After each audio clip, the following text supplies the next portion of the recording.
शब्द सम्हारे बोलिए, शब्द के हाथ न पाँव, एक शब्द औषध करे, एक शब्द करे घाव। वाणी का प्रयोग सोच समझ कर करना चाहिए।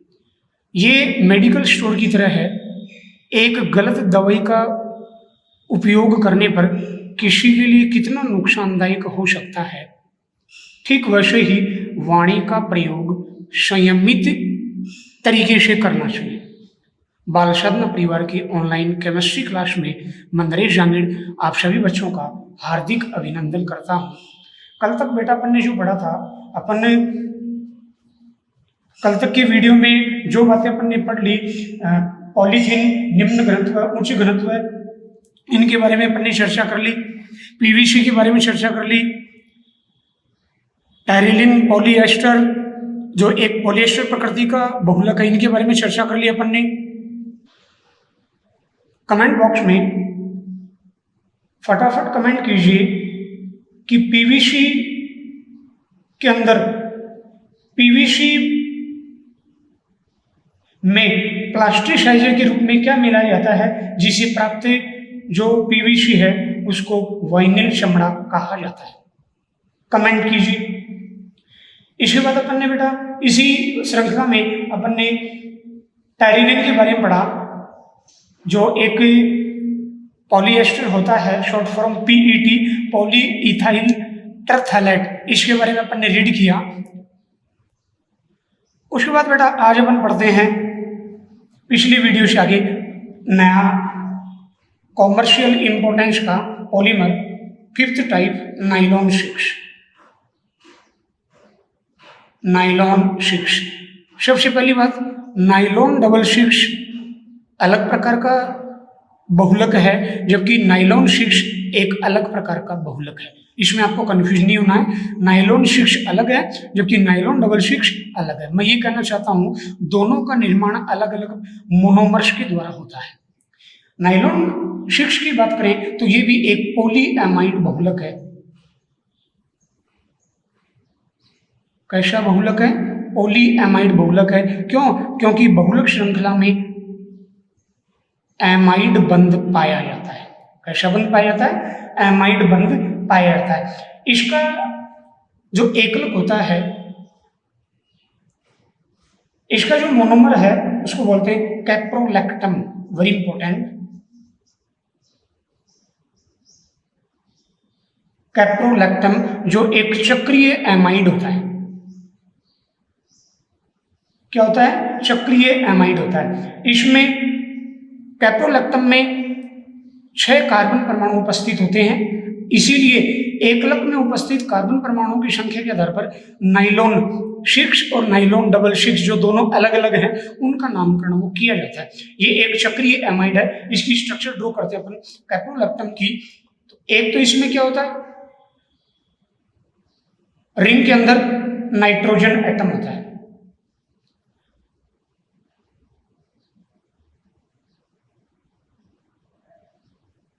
वन, 2, 3, 4, 5 और 6। अब आप देखिए कार्बन कितने से 1, 2, 3, 4, 5, 6 6 कार्बन परमाणु उपस्थित होने से इस एकलक द्वारा बना हुआ बहुलक क्या कहलाएगा? नाइलॉन 6। आपको बता दूं नाइलॉन जो है इंग्लिश में इस वे में इसको राइट करते हैं और क्लियर वे में राइट कर देता हूं नाइलॉन। ये 2 शब्दों से मिलकर बना है, NY, दूसरा LON। देखो इस रेशे से बने हुए नाइलॉन की बात कर रहा हूं। इस रेशे से बने हुए वस्त्र सर्वप्रथम न्यूयॉर्क और लंदन के बाजारों में बिके थे, इसीलिए इसका नाम नाइलॉन रखा। पुनः रिपीट कर देता हूं, नाइलॉन से बने हुए जो वस्त्र हैं उनका उपयोग सर्वप्रथम न्यूयॉर्क के बाजार में व लंदन के बाजार में सर्वप्रथम इनका प्रयोग किया गया था। अतः उन 2 जगहों के नाम के स्थान पर इसका नाम क्या रख दिया? नाइलॉन। ये कंपटीशन के लिए काफी इंपॉर्टेंट होगा। तो पुनः रिपीट कर दूं, नाइलॉन 66 एक पॉलीएमाइड है जिसमें बहुलक श्रृंखला में एमाइड बंध पाया जाता है, NHCO। आप चेक कर लो, NHCO ये एमाइड बॉन्ड है। और इसका एकलक कैप्रोलैक्टम होता है जो एक चक्रीय एमाइड होता है। अब अपन बहुलकन की विधि की बात करें, बहुलकन की विधि बहुलकन की विधि देखें तो कैप्रोलैक्टम जो एकलक है, इसका उच्च ताप पर जल के साथ इसको गर्म कर दें तो देखो अपन इसकी स्ट्रक्चर ड्रॉ करते हैं।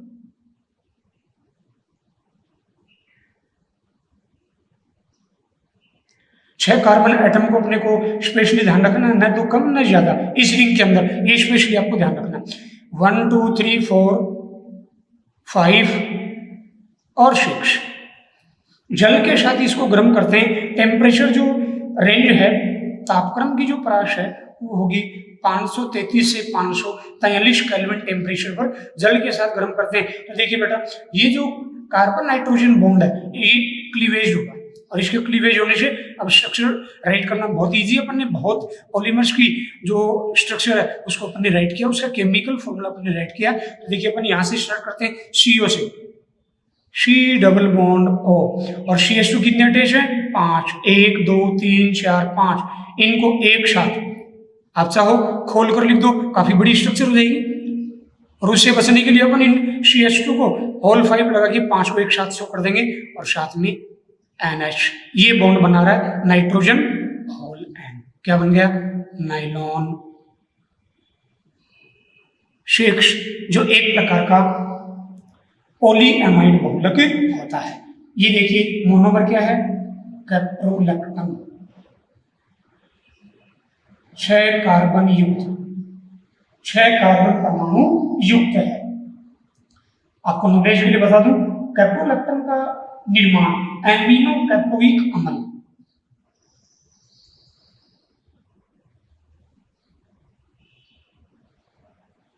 एमिनो कैप्रोइक अम्ल NH2CH2 का होल 5 COOH। कैपर का अर्थ होता बकरी, गोट, वहां से वर्ड लिया कैप्रोइक अम्ल।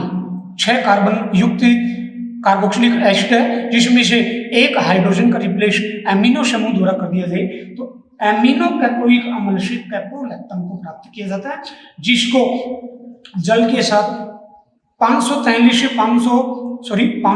से 543 केल्विन टेम्परेचर पर गर्म करें तो नाइलॉन 6 जो एक पॉलीएमाइड बहुलक है वो प्राप्त होता है। कैप्रोलैक्टम अब देख लीजिए एक चक्रीय कंपाउंड है, तो इसको क्या कहेंगे अपन? चक्रीय एमाइड कहेंगे। उसके बाद देखिए इसका उसी ऑर्डर में उपयोग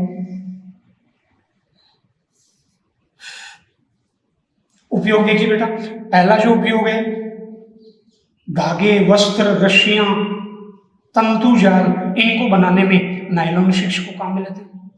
दूसरा इंपॉर्टेंट, वाहनों के गियर बनाने में नायलॉन 6 को काम में लेते हैं। तीसरा, इसके रेशों का उपयोग टूथब्रश, गिटार, सितार, वायलिन के तार आदि बनाने में किया जाता है। इसके गुणधर्मों की अपन बात करें, तो यह एक उच्च तनन सामर्थ्य युक्त सफेद संश्लेषित रेशा होता है। संश्लेषित सिंथेटिक इसको बनाया गया प्रयोगशाला में, जिस पर अम्ल व क्षार का कोई असर नहीं होता। मैं ये कहना चाहता हूँ केमिस्ट्री की लैंग्वेज में कि नायलॉन 6 पर अम्ल व क्षार के प्रति इसमें प्रतिरोधक क्षमता पाई जाती है। तो ये आपका नायलॉन 6 कंप्लीट हुआ। नेक्स्ट छठा जो एग्जांपल अपन पढ़ेंगे, नायलॉन 6, वेरी इंपॉर्टेंट। वही सबसे पहले उसी ऑर्डर में ये भी एक पॉलीएमाइड बहुलक है, क्योंकि इस नायलॉन 6 की बहुलक श्रृंखलाओं में एमाइड बॉन्ड पाया जाता है। कौन सा बॉन्ड पाया जाता है? एमाइड बॉन्ड पाया जाता है। एकलक अपन ने चर्चा कर ली इसके बारे में। इसे भी हेक्सामेथिलीन डाइअमीन व एडिपिक अम्ल के संघनन बहुलीकरण की प्रक्रिया द्वारा नायलॉन 6 बनता है। ये संघनन बहुलक है, ये पॉलीएमाइड बहुलक है, ये सह बहुलक है, और ये औद्योगिक महत्व का बहुलक है। एक साथ कितनी चीजें इसके साथ ऐड कर रहे हैं। इस तरह से आप इन पॉइंट्स को एक दूसरे से अटैच करके इनको इजी वे में तैयार कर सकते हैं। बहुलकन की विधि,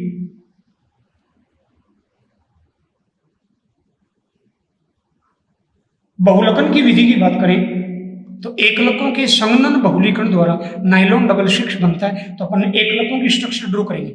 N unit of hexamethylene die amine.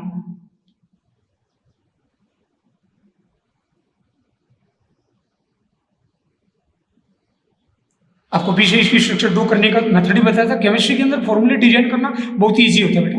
Hexa methylene CH2 methylene group होता है, एक बार पुनः रिपीट कर दूं, CH2 मिथाइलिन ग्रुप है, हेक्सा 6 के लिए यूज होता है और 2 बाईवेलेंट होता है मिथाइलिन ग्रुप, इसके साथ 2 एमिनो ग्रुप अटैच कर दो, हेक्सा मिथाइलिन डाई एमाइन। इसको एडिपिक एसिड के साथ रिएक्ट करवाते हैं रिएक्शन, तो an unit of adipic acid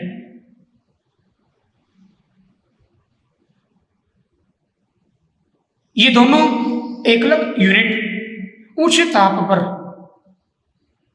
temperature range या 55.3 केल्विन होगी और साथ में उच्च दाब अप्लाई करेंगे।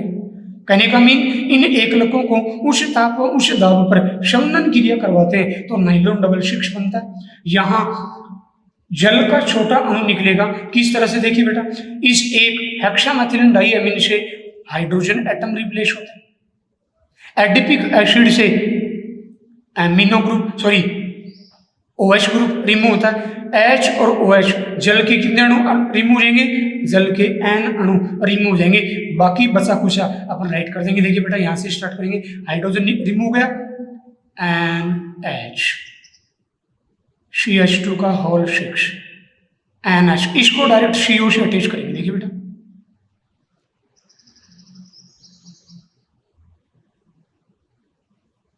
ये क्या हो गया, नाइलॉन डबल 6 आपका संघनन बहुलक, औद्योगिक महत्व का बहुलक, सह बहुलक का निर्माण हो गया। जो बच्चा रफ कॉपी में कॉपी पेन लेके इनकी प्रैक्टिस करता है, साथ साथ रेगुलर करता है, रेगुलरिटी बहुत ही बेटर मेथड होता है किसी भी काम को करने का, नियमितता बहुत जरूरी है। आप इनको कॉपी पेन से करता कोई बच्चा रेगुलर कर रहा है, उनके लिए ये याद करना बहुत ही इजी है। इस इक्वेशन को अपन दूसरी या तीसरी बार अपन राइट कर रहे हैं बेटा, तो बार बार रिपीट करने से दिक्कत नहीं होती है, इजी वे में याद कर सकते हैं। फिर देखिए इस नाइलॉन डबल 6 में डबल 6 का क्या तात्पर्य, ऐसा क्वेश्चन बोर्ड में आएगा। यहां प्रत्येक एकलक में कार्बन परमाणुओं की संख्या 6 होती है। ये बात आपको पुनः रिपीट करवाई जा रही है, पीछे की वीडियोज में आपको भी बता दी गई है। एकलक अणुओं में कार्बन परमाणुओं की संख्या 6 होने के कारण इस बहुलक का नाम क्या रख दिया, नाइलॉन डबल 6। बहुलकन की विधि के बाद अगला पॉइंट है गुणधर्म। गुणधर्म की बात करें, पहला पॉइंट ये घर्षण प्रतिरोधक बहुलक होता है। दूसरा ये इसकी तनन सामर्थ्य उच्च होती है, तनन सामर्थ्य युक्त पॉलीमर होता है। नेक्स्ट अगला पॉइंट है उपयोग। उपयोग पहला प्लास्टिक व रेशों के रूप में, प्लास्टिक व रेशों के रूप में। दूसरा नायलॉन की बनी चद्दरें व तंतु, इनको बनाने में नायलॉन को काम में लेते हैं। तीसरा इसका सर्वाधिक यूज टायर उद्योग में धागे बनाने में किया जाता है, वेरी इंपॉर्टेंट। आपने देखा होगा टायर जो होंगे, ऐसा किसी बच्चे को अनुभव होगा ऐसा कि टायर के अंदर जो टायर बनाते हैं उसकी स्ट्रक्चर गोल होती है, उसको जब भी बनाया जाता है जहां टायर बनते हैं उसके अंदर देखो इस तरह से टायर होता है, उसके अंदर जो धागे यहाँ से थोड़ा सॉलिड होता है, यहाँ जो धागे लगे होते हैं वो नायलॉन के लगे होते हैं, सफेद कलर के। ऐसे ही चौथा और अंतिम जो यूज है इसका, रस्सी, वस्त्र, गलीचे, ब्रुश, पैराशूट, इनको बनाने में काम में लिया जाता है, वेरी इंपॉर्टेंट। इनको अच्छे से तैयार करेंगे। नायलॉन 6, नायलॉन डबल 6 दोनों इंपॉर्टेंट है, इन पे बोर्ड के और कंपटीशन के पेपर में काफी क्वेश्चन आते हैं। सातवां बहुलक शुरू करते हैं, बैकेलाइट, वेरी वेरी इंपॉर्टेंट। पीछे अपन ने पढ़ लिया ताप दृढ़ बहुलक है, क्या है ये, ताप दृढ़ बहुलक है बैकेलाइट, जिसको संघनन बहुलकन की प्रक्रिया द्वारा बनाया जाता है। तो बैकेलाइट ताप दृढ़ बहुलक है, संघनन बहुलक है, सह बहुलक है। ताप दृढ़ का दूसरा नाम इंग्लिश में थर्मोसेटिंग पॉलीमर है। बेटा आपको इंग्लिश के वर्ड भी याद करने होंगे, कई बार अनलकीली बोर्ड के पेपर में या सीबीएसई के पेपर में इंग्लिश के नेम देते हैं, जैसे ताप दृढ़ की जगह थर्मोसेटिंग नाम आ गया और बच्चे वहां कंफ्यूज हो जाते हैं। ऐसा कंफ्यूज दूर करने के लिए आप जब भी तैयारी करते हैं तो इंग्लिश की टर्मिनोलॉजी को भी आप अच्छे से तैयार करें। इसके लिए आप जो इंग्लिश मीडियम की वीडियोज हैं उनको भी आप रेगुलर देख के अपने इंग्लिश में इंप्रूव कर सकते हैं। फिजिक्स, केमिस्ट्री, बायो, मैथ्स जो भी आपका है उनको आप इंप्रूव कर सकते हैं इंग्लिश का। उसके बाद इसी बात करते हैं एकलक, very important, very very important इनके एकलकों के नाम। आपको ही पता है बहुलकों के एकलकों के नाम, बहुलक की संरचना, एकलकों से बहुलक बनना या बहुलक की संरचना से एकलकों के बारे में पता लगाना आपको प्रॉपर आना चाहिए। बहुलकों के उपयोग और किसी बहुलक में कोई स्पेशलाइजेशन, वाइनिल चमड़ा, क्लोरीनीकृत पीवीसी, कम तापमान पर यूज करने वाला संश्लेषित रबर। मैं कुछ एक पॉइंट उठा रहा हूं, आपको नोटिस में डाल रहा हूं। इस तरह के क्वेश्चन बीच बीच में से बोर्ड के पेपर में वो पूछे जाते हैं। पॉइंट पे आते हैं बेकेलाइट। बेकेलाइट के एकलक कौन होते हैं? फिनोल व फॉर्मेल्डिहाइड, फिनोल व फॉर्मेल्डिहाइड। फिनोल का स्ट्रक्चर सभी को आना चाहिए। क्या होगा बेटा? Molecular formula C6H5OH। ये एक एरोमेटिक कंपाउंड है, एरोमेटिक एल्कोहल है, जिसके बारे में अपन 11 के चैप्टर में पढ़ेंगे। फॉर्मूले आने चाहिए, नाम केवल मात्र नाम याद करने से कुछ नहीं होगा। केमिस्ट्री में बेटर करना है तो आपको केमिकल कंपाउंड जो होता है उसका नेम और उसकी स्ट्रक्चर, उसका फॉर्मूला आपको प्रॉपर आना चाहिए। इसको आप अपनी कोई प्रॉब्लम उसको समय रहते हुए दूर करेंगे। फॉर्मेल्डिहाइड HCHO, इसी को अपन ऐसे भी राइट कर सकते हैं। ये एक एल्डिहाइड है, 2 हाइड्रोजन 1 कार्बन, कार्बन ऑक्सीजन के बीच में डबल बॉन्ड होगा, टेट्रावैलेंसी कंप्लीट होगी। इस स्ट्रक्चर को ऐसे भी ड्रॉ कर सकते हैं। तो बेकेलाइट के एकलक कौन कौन से होंगे? फिनोल व फॉर्मेल्डिहाइड। अब बात करते हैं इसके बहुलकन की विधि। तो बहुलकन की विधि को अपन रीड करें तो देखिए बेटा, बहुत ही इंपॉर्टेंट, वेरी वेरी इंपॉर्टेंट, बहुलकन की विधि। सभी बच्चे अच्छे से इसको तैयार करेंगे। इस पे क्वेश्चन है वो बोर्ड के पेपर में पूछा जा सकता है। फिनोल और फॉर्मेल्डिहाइड का संघनन की क्रिया 2 प्रकार से हो सकती है। पहला मेथड, वेरी वेरी इंपॉर्टेंट, पहले मेथड में देखिए, फिनोल व फॉर्मेल्डिहाइड की अम्लीय क्षार की उपस्थिति में संघनन क्रिया द्वारा प्रारंभ में ऑर्थो व पैरा हाइड्रोक्सी मेथिल फिनोल बनते हैं। इनका मिश्रण प्राप्त होता है। देखिए बेटा, ये फिनोल है, ये फॉर्मेल्डिहाइड है। अम्ल या क्षार, इनकी उपस्थिति में संघनन बहुलीकरण होता है। संघनन मीन छोटा अणु निकलेगा। अभी अपन इसको रीड करेंगे छोटा अणु। तो प्रारंभ में क्या होता है? इन दोनों की क्रिया से देखिए, कार्बन ऑक्सीजन की विद्युतीयता में अंतर के कारण ये रिएक्शन आगे बढ़ती है। यहाँ कौन सा एटम है? यहाँ हाइड्रोजन, और यहाँ भी क्या है? हाइड्रोजन। तो बेटा देखिए, वो हाइड्रोजन CH2 सिंगल बॉन्ड में कन्वर्ट होकर ऑक्सीजन से अटैच हो जाएगा, CH2OH हाइड्रोक्सी मैथिल ग्रुप में कन्वर्ट हो जाएगा और ऑर्थो और पैरा पोजीशन पर वो अटैच हो जाएगा। बेटा बात को प्रॉपर समझना, आपको याद करने में बेटा दिक्कत बिल्कुल भी नहीं होगी, वरना आप रटोगे। और केमिस्ट्री हो, फिजिक्स हो या अन्य साइंस के सब्जेक्ट हो, उनमें रटना कारगर नहीं होता, समझना कारगर होता है।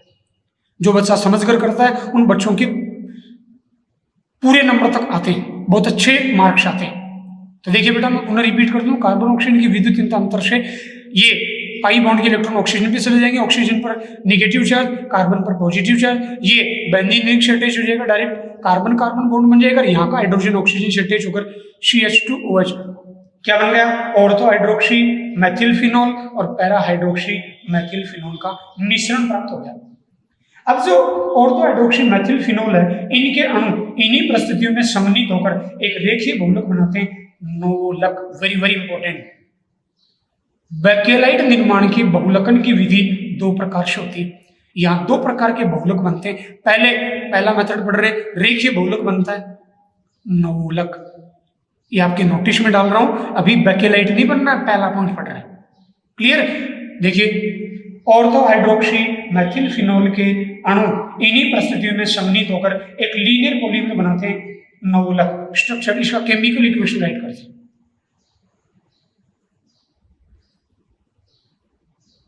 क्या है बेटा? ये ऑर्थो हाइड्रोक्सी मैथिल फिनोल इन्हीं परिस्थितियों में, मीन अम्लीय माध्यम या क्षारीय माध्यम में आपस में एन यूनिट बहुली संघनन बहुलीकरण की प्रक्रिया के द्वारा एक रेखीय बहुलक बनाते हैं, जिसको बोलते हैं नोलक। देखिए बेटा, इस इधर से निकलेगा आपका हाइड्रोजन एटम और इधर से निकलेगा OH।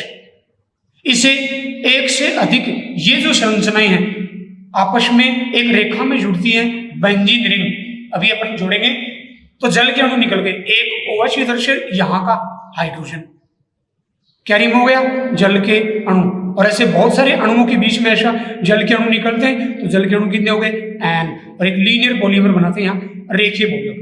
यहां से दूसरे अणु का CH2 यहां अटैच हो जाएगा, ये CH2 अटैच हो गया।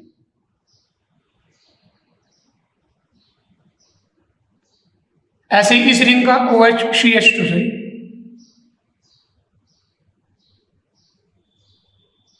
दूसरे ऑर्थो हाइड्रोक्सी मेथिल फिनोल अणु के साथ अटैच हो जाएगा। ऐसे ही इसी ऑर्डर में ये आगे तक चलता रहता है। क्या बन गया, रेखीय बहुलक, नोवलक, लीनियर पॉलीमर।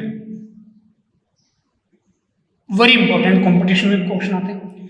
नोवलक में बेंजीन वाले आपस में CH2 समूह द्वारा जुड़े रहते हैं और नोवलक का उपयोग प्रलेपों में करते हैं, प्रलेपों में पॉलिश वगैरह करने में इसका यूज करते हैं। वेरी इंपॉर्टेंट, बहुलकन की पहली विधि पुनः रिपीट कर दूं कि फिनोल और फॉर्मेल्डिहाइड अम्लीय क्षार की उपस्थिति में शमनन क्रिया द्वारा प्रारंभ में ऑर्थो हाइड्रोक्सी व पैरा हाइड्रोक्सी मेथिल फिनोल का मिश्रण प्राप्त कर बनाते हैं।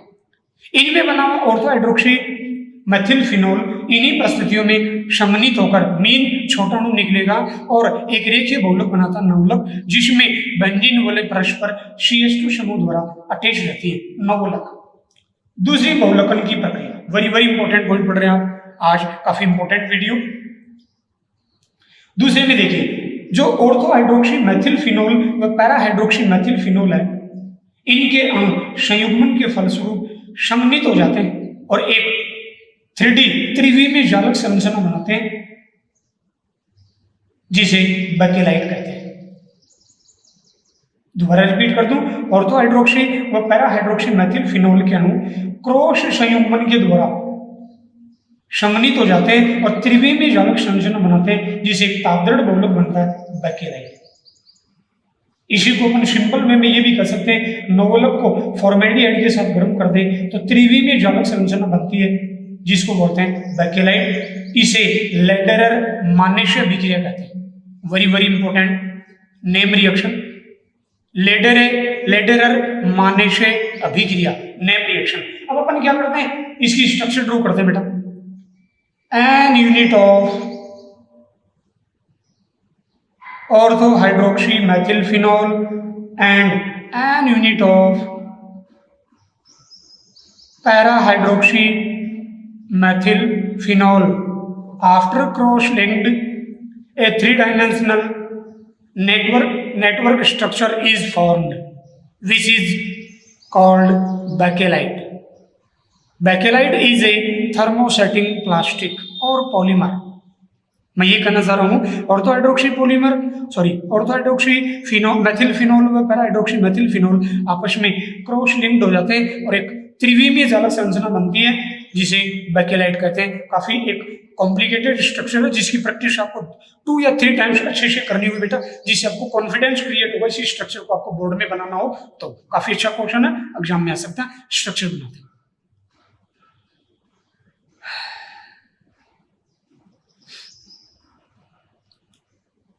उसी तरह से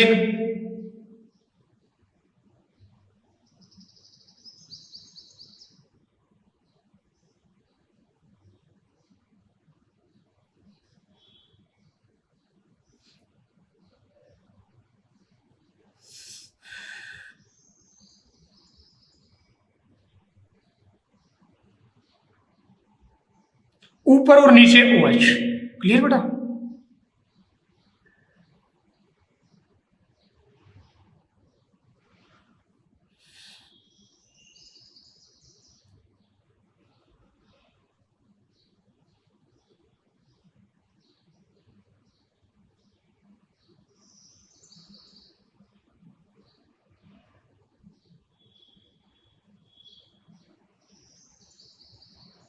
देखिए बेटा, ऑर्थो हाइड्रोक्सी मेथिल फिनोल और पैरा हाइड्रोक्सी मेथिल फिनोल आपस में बहुलकन की प्रक्रिया करते हैं, क्रॉस लिंक्ड हो जाते हैं और इसमें से जल के एन अणु निकल जाते हैं। तो रिंग ऊपर से नीचे से साइड से, देखिए बेटा दोनों तरफ से कहने का अर्थ ये होगा बाएं दाएं और ऊपर नीचे, ये जो बेंजीन रिंग है CH2 से अटैच हो जाती है, इसे त्रिविमीय जालक संरचना बनती है जिसको बोलते हैं बेकेलाइट। क्या बोलते हैं बेटा? बेकेलाइट, जो त्रियक बंध युक्त बहुलक है। वेरी इंपॉर्टेंट इसकी स्ट्रक्चर जो आपको अच्छे से तैयार करना, बेकेलाइट। यहां एक इंपॉर्टेंट पॉइंट ये आता है बेटा कि यदि फिनोल ही है बेटा, फिनोल और फॉर्मेल्डिहाइड इनको एक अनुपात से अधिक ले, मोर देन इन, कहने का दिया हुआ इंग्लिश की वजह, हिंदी में एक से अधिक अनुपात है इनकी उपस्थिति, एक से अधिक अनुपात में लेकर क्षार की उपस्थिति में जब इनका संघनन करवाते हैं तो इसे क्या बनता है? Ri Sol. Very very important competition के लिए रिसोल बनता है। रिसोर्सिनोल अलग होता है। रिसोर्सिनोल अल्कोहल वाले चैप्टर में अल्कोहल के वर्गीकरण में पढ़ेंगे बेटा, अपन एक फिनोल के वर्गीकरण में अपन पढ़ेंगे वहां, तो रिसोल बनता है। मैं रिपीट कर दूं, फॉर्मेल्डिहाइड व फिनोल का अनुपात एक से अधिक ले और क्षार की उपस्थिति में जब संघनन की क्रिया करवाएं तो तापदृढ़ पदार्थ प्राप्त होता है, रिसोल। Very important. उसके बाद अपन पढ़ते बेटा इसके बेकेलाइट के उपयोग। बेकेलाइट के उपयोग में देखिए बेटा, सबसे पहला रसोई के बर्तन खिलौने आदि बनाने में, दूसरा ये एक ताप व उष्मारोधी बहुलक होता है, अतः इसका उपयोग कंघियां बनाने में, फाउंटेन पेन बनाने में, रेडियो टीवी कंप्यूटर केस, बर्तनों के हैंडल, विद्युत स्विच, इस पे काफी क्वेश्चन आता है कंपटीशन। विद्युत स्विच, बर्तनों के हैंडल जैसे प्रेस का हैंडल है, ऐसे कुकर का हैंडल है, विद्युत स्विच है, इनको बनाने में इनको काम में लेते हैं। क्यों? क्योंकि एक ताप व उष्मारोधी बहुलक होता है। आई होप बेटा आपको ये वीडियो बहुत अच्छा लगा होगा। ज़्यादा से ज़्यादा अपने दोस्तों के साथ शेयर कीजिए और रेगुलर वीडियो देखिए, हार्ड वर्क कीजिए, तभी आपको पुनः मैं कह रहा हूँ कर दिखाओ कुछ ऐसा कि सभी बनना चाहिए आप जैसा। जय हिंद, जय भारत।